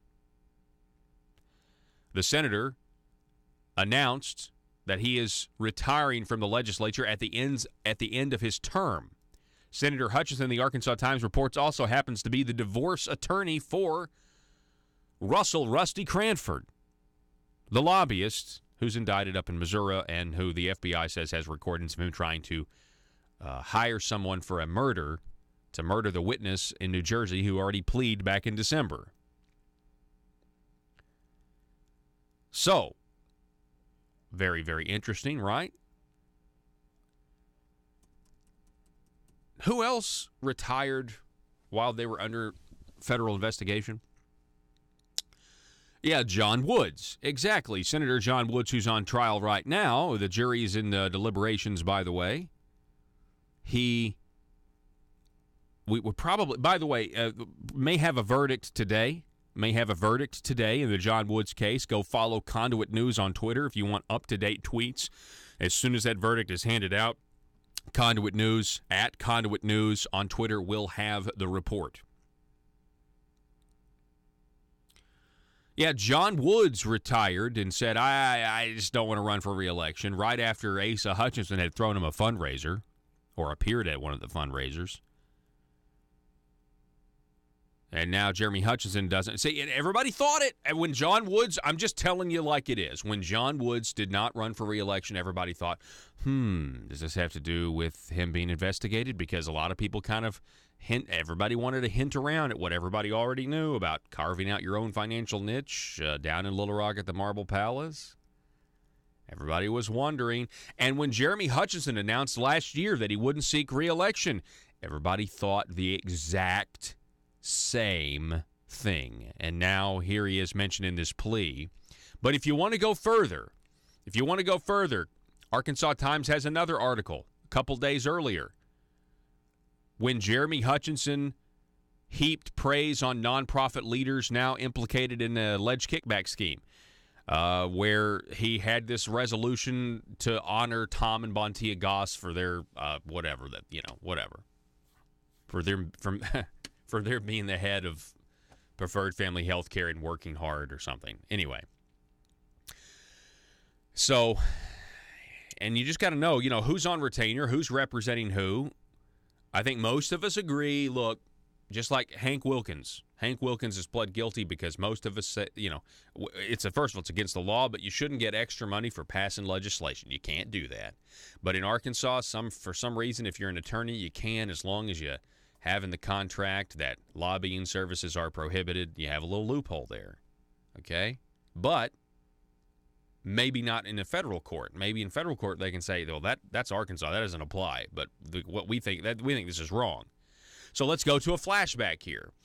On the program, and I know I'm retreading here for those of you who've been listening the entire time, but I want to get this in. On the program back in December of last year, December of 2017, I interviewed a local dentist here in Arkansas. His name's Dr. Jim Phillips, and I interviewed him. He's the past president of the Arkansas State Board of Dental Examiners. And the reason I interviewed him is because ASA was picking the corporate dentist, and he was going against the Dental Association's pick for who they wanted on their licensing board. And I had no idea that Jeremy Hutchinson's name was going to come up.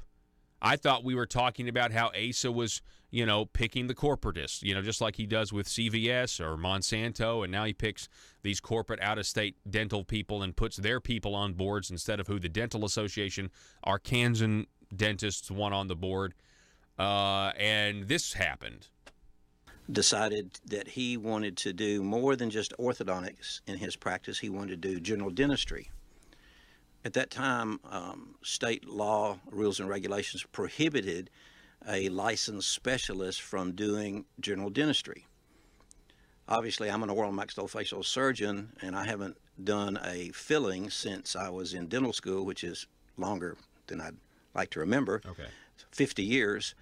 So you wouldn't want to come into my office and have me do a fill-in or a crown preparation on you, because it would be probably a disaster. So this is the reasoning behind the state board, that if somebody restricts their practice to a single part of dentistry, then that's by law what they need to stay doing. Dr. Burris decided that he wanted to do general dentistry and hygiene specifically in his practice. Well, this didn't sit well with the general dentist here in town, because he would take their patients and do hygiene in his orthodontic office. Sometimes he would do things that they didn't want to do as far as treatment plans. But the bottom line is this became a significant issue. He was brought before the State Board of Dental Examiners, which basically voted against him and censored him for practicing outside of his specialty. Well, apparently this didn't sit very well with Dr. Burris, because he enlisted the help of a senator, Jeremy Hutchinson. The governor's nephew. The governor's nephew. I understand that this was a cash transfer to initiate this legislation to what we call Open the Dental Practice Act. In other words, the Dental Practice Act is like any other law in Arkansas. So if you look at my face right now, I was kind of, and I didn't ask a follow-up. That's not what we were talking about. Well, I almost did, but I was trying to get to the bottom of Asa I wasn't trying to get to the bottom of my point. Okay, my point in revisiting this old clip, and it's not too long ago. It's less than 6 months ago. My point of revisiting this was just to tell you that it's not just the Arkansas Times that's hinting. Okay, they're hinting at something. There are people everywhere that at least think that they know things. And it's very similar. It's just funny to me how everybody knows what's going on. You have all these legislators, according to Max Brantley. I didn't mean for this to be an Arkansas Times heavy show, but Max Brantley reported back when we found out Linda Chesterfield worked for Preferred Family Health Care. He reported that apparently, or according to him, that there's a bunch of legislators, I think, what was it, 20? Did he say 20 or around there, maybe 30 or something, who have signed these proffers with the FBI, basically saying what they would be willing to testify in court. Well, so how many legislators know what's going on? How long have they known what's going on? How many lobbyists know what's going on? Right? I mean, if you take these dentists and listen, I mean, I said this at 6, but I used to, back when Dr. Burris specifically was having so much trouble with the board, I interviewed Dr. Burris because I was kind of on his side, because I don't know, like if we're talking about teeth cleaning, is that really about public safety if you want to do braces and you want to clean people's teeth? Like, that's just me. I want more freedom. I want lower prices and things like that. You know what I'm saying? Like, that's just kind of what I want.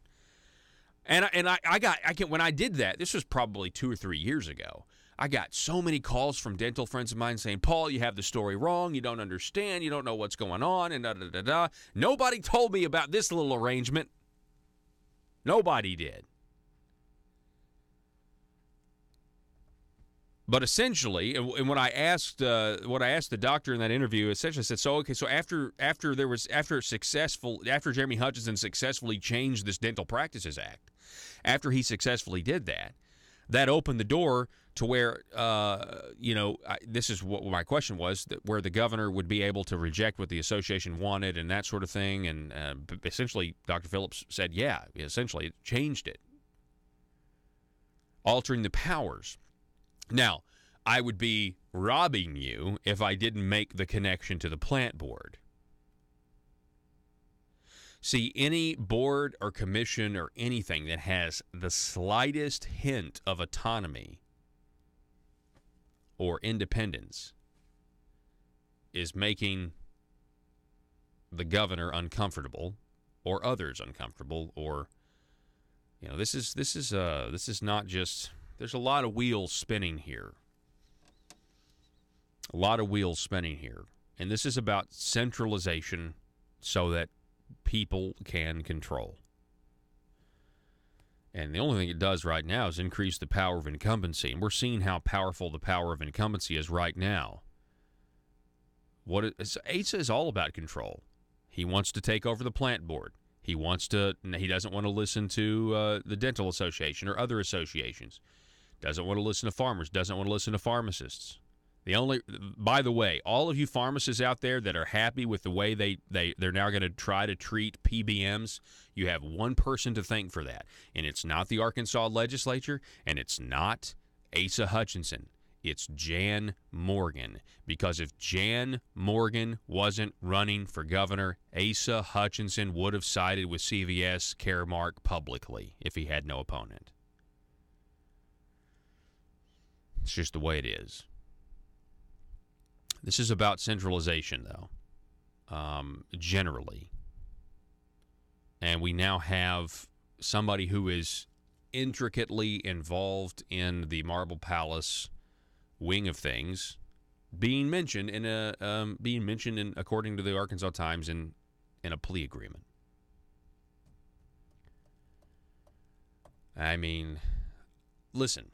I've done some reporting on this for a while, for 2.5 years. There are indictments coming. There are indictments coming. Hey, there are indictments coming. Hey, do you know this person may be wearing a wire? Do you know this person was interviewed by the FBI? Do you know that? Just on and on and on. I mean, it's just been a maddening cycle, right? And then last year, I think during the fall last year, all of a sudden it was just like something happened, and they said that there were meetings. They said that the FBI had a meeting with people in the Senate, basically trying to tell them how bad it may get for sitting senators, and some people in the House as well. And it just, I mean, the indictments, they're coming, though. We promised that they're coming. I was just told it's going to happen within the week. Well, the week goes by, nothing happens. Another week goes by, nothing happens. I don't know. Maybe it's all a bunch of gossip. Now, we have had some. We've had more guilty pleas than we've had indictments. Anybody notice that? We've had more guilty pleas than we've had indictments. The latest guilty plea, Henry Hank Wilkins. Okay? Before that, it was Jake Files. No. Henry Hank Wilkins. Before that, Orrin Paris. Then Jake Files. And before that, Micah Neal. Am I missing anybody? So I don't know if is it over? Is it said and done? I'm not sure. I don't know. Maybe, I mean, again, Senator Hutchinson in this plea is not accused of taking money for passing legislation. He was in that video that you just watched, that interview that I did. But he's not accused in this plea at all. This may be the end of it. There may be nothing here at all. These hints may be as far as it ever goes, and that's it. But I tell you one thing. We are as corrupt as Cook County, Illinois. And the fact that the Republican Party is now being victimized by this level of corruption is a travesty for all of you people out there in the grassroots who door knocked for decades trying to get people to wake up and say, the Democrat Party doesn't represent you. The Democrat Party doesn't represent you. Hey, we've got a platform that is good. We want honest people. We want the best and the brightest among us. We want limited government. We want lower taxes. We don't want this bureaucracy. We want more freedom. We want more economic freedom for businesses, right? We want these social issues. Right? We want to stand up for pro-life. We want to do all these things. And it is an absolute tragedy and travesty, ladies and gentlemen, that the Republican Party that was swept into power in large part because of Barack Obama and his socialist Marxist policies, it is a travesty that the party that is supposed to have the moral high ground is now being tarnished day after day and headline after headline because the people who figured out a way to climb up to the top of the heap, it appears, only had their own wallets in mind. And taking Jeremy Hutchinson out of the equation, forget about him for a second. Forget about him. Just look at the continuous cycle of politician to lobbyist or lobbyist to politician. Look at the ones who are just out there to enrich themselves or enrich corporations that in turn fund PACs and tie the portion of the government money that they get back to the candidates that they want. All of that in and of itself may technically be legal, but it turns everybody's stomach. And then we look into the illegal activity, and we look into how bad it got, how many times they opposed Brian King's Medicaid disclosure bill. We now know why, because they were all on the take. Not all. I'm using that as a figure of speech. And we have a guy who tried to basically who the FBI says tried to murder a witness in New Jersey because he was that desperate. And when they arrested him, he had $17,000 and a revolver on him. Folks, Arkansas is as corrupt as Cook County, Illinois. That's the Chicago way is a reality. It's the Arkansas way. And it is embarrassing that the Republicans that got in power have been co-opted. The ones that used to play conservative are now in the leadership, and they're trying to pass tax increases. The people of Arkansas have been voting for reform, and all we get is more of the same and excuses as to why, well, you just criticize everything. Look what I'm criticizing. Doesn't what I'm criticizing deserve the criticism? We got to take a break. Back in a minute. Russellville-based firearms manufacturer Omega are making clones of the most notable German firearms in the world. These delayed rotor-lock firearms have been and are currently used by law enforcement and military worldwide. At Omega, they manufacture their guns right here in Arkansas and produce the best reproduction in the marketplace that comes with a complete 5-year warranty. At Omega, they take firearm manufacturing seriously and offer discounts to active and retired law enforcement. Whether you're using Omega firearms to defend the public, defend your family, or for target practice, Omega has your back. For pricing, go to omega-guns.com. That's omega-guns.com. If you're like me, you believe that small business is the heart of Arkansas's economic engine, and it should be viewed that way by the politicians in Little Rock. Conduit for Commerce also believes, like you and I believe, policies that achieve less regulation and lower taxation help small business in Arkansas thrive. Other policies like small, constitutionally consistent government and reducing citizen dependency on government keeps it from growing and expanding its influence on our daily lives. Conduit for Commerce works every day to educate the general public and legislators on these important priorities in the name of Arkansas small business. By the way, contributions to Conduit for Commerce are tax deductible. Log on now to conduitforcommerce.org and click on Contact Us on the right side of the page. That's conduitforcommerce.org. Go there now and learn the facts on protecting small business in Arkansas. This is State Representative Dan Sullivan with a Liberty Moment.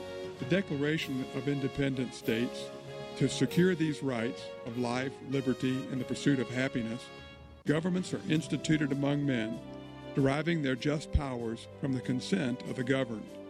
In other words, people are responsible for the character of their Congress. If that body be ignorant, reckless, or corrupt, it's because the people tolerate ignorance, recklessness, and corruption. If it be intelligent, brave, and pure, it's because the people demand these high qualities. If the next centennial does not find us a great nation, it will be because those who represent the enterprise and culture and morality of the nation do not abide in controlling the political forces. James Garfield. This is Dan Sullivan with the Liberty Moment. Paid for by Sullivan for Arkansas.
Need your daily news fix?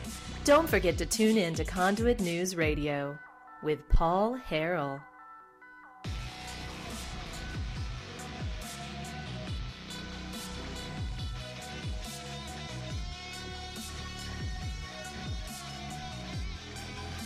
All right, let's see here. Oh, wow, we've got some good fact checks. Hey, let's go to this one real quick before we go to break, Joe. Flashback article, conduitforaction.org, April the 2nd. Who said, I do not intend to raise any taxes? Arkansas Governor Asa Hutchinson in a debate in 2014 said this. Yeah, I want to play the video. Sorry. Yeah, there's a video in the thing. Here, listen to this. I do not intend to raise any taxes in my term as governor. My tax plan, which again is designed for job creation, is to make our tax rate more competitive. Let's hear that one more time at the beginning. So my plan is to focus. I do not intend to raise any taxes in my term as governor. Stop. Now that is the operative word there would be any taxes. Any. So if he wants to stick to his guns on grocery taxes, like he's now doing, I don't want to raise the grocery tax. I've never wanted to raise it. Well, that's because we have audio of you in 2006 saying that. So that's a good thing.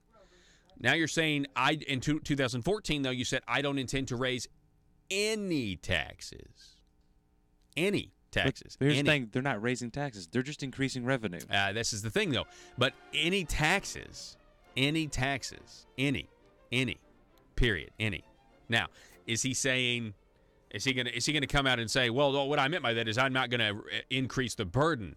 Well, that would be certainly an amendment to what you said. But any taxes to me would mean, like, I mean, this is why he knows he said this, and this is why he's saying that a tax exemption, ending a tax exemption, is not raising taxes. Well, that's the very definition of raising a tax.